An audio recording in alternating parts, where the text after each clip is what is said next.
Mirror, as it's simply referred to, is a Korean artifact dating back to the Goryeo dynasty, approximately 918 to 1392 ADE, and is composed of metal, silver, bronze, and a copper alloy.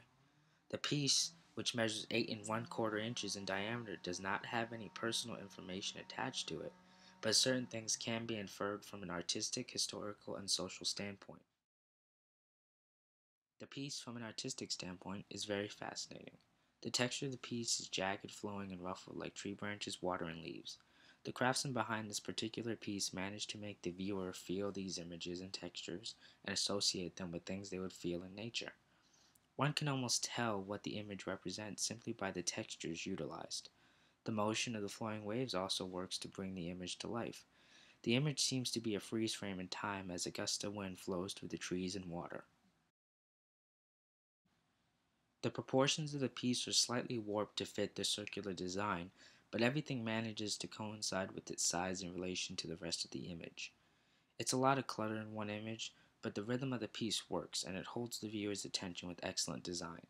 The piece appears to have a heart and soul and perfectly captures a beautiful moment in nature.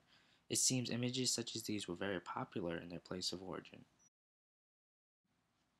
According to the Metropolitan Museum of Art, in regards to a similar piece from the same era and location, mirrors similar to this one were popular amongst the upper class. It almost became a tradition to adorn a mirror with various pictorials such as landscapes, scenes, animals, and creatures. The shape of these mirrors depended on their usage.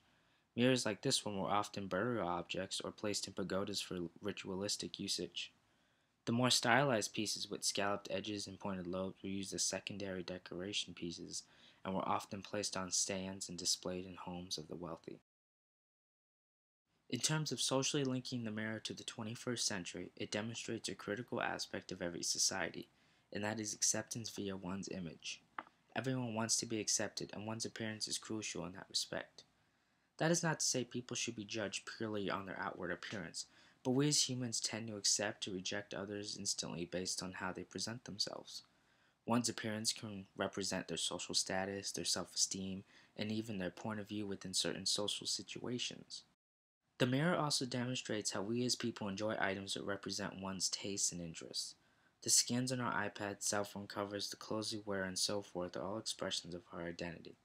Most of the items in our homes are there because they appeal to us and to an extent tell who we are. The decorated mirrors enforce the idea that we want things visually stimulating with our personal stamp on them. People tracing back millennia have done this, and the tradition of personalization has only increased with time.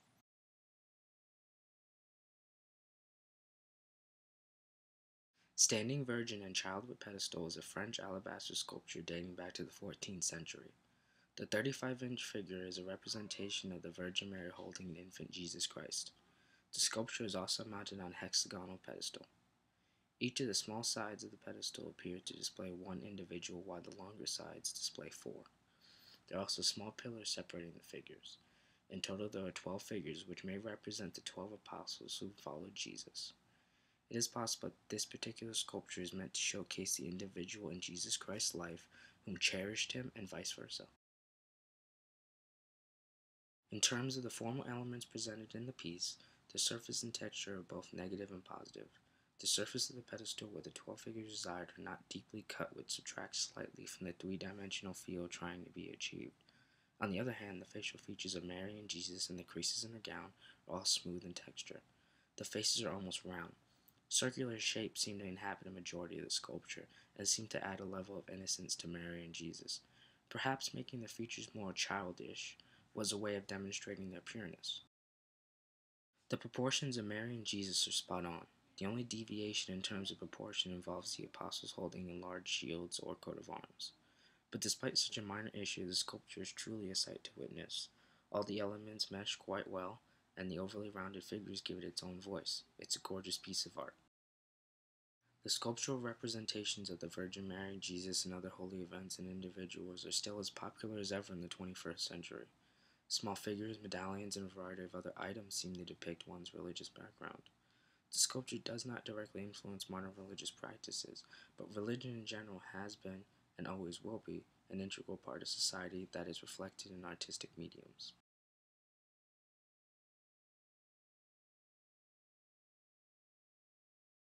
The Allegory Music is an oil painting on canvas dating back to the year 1649. The piece is the work of French artist Laurent Delahaye and is a representation of music in the form of symbolic imagery. The 41 and 5/8 by 56 and 3/4 inch piece features a woman tuning an instrument called the theorbo, and a small bird sits perched on her shoulder as if nature itself is helping her to tune the instrument. The Metropolitan Museum of Art states that painting could represent the contrast of natural music and artificial music. In terms of formal elements, the lines of the piece are implied. The position of the hands follows a diagonal path, and a similar diagonal path is used between the bird and the woman's eye. The texture and dimension of the painting is truly amazing. The way the light reacts to the creases in the clothing and against the pillars in the background is stunning. One can almost feel the linens and the items placed around the woman. The colors used are quite interesting and aesthetically pleasing to the eye. The colors are muted but yet very vibrant, and the painting just manages to come together on every possible level. There is an artistic unity in this particular piece. In relation to the 21st century, music is a universal language. Communication is one of the prime attributes that link all living things of their own species, and music is one of the most basic forms of communication. Some of the oldest recovered relics in the past were simple instruments. The Allegory Music harkens back to the idea that music is everywhere, and it is essential, and in the current age, music has become a lifestyle. Most young people use music to identify with themselves, others, and latch on to what a song has to say. The painting may also represent the universal concept that inspiration can come from anywhere, and that beautiful music doesn't have to be adjusted or altered by machines.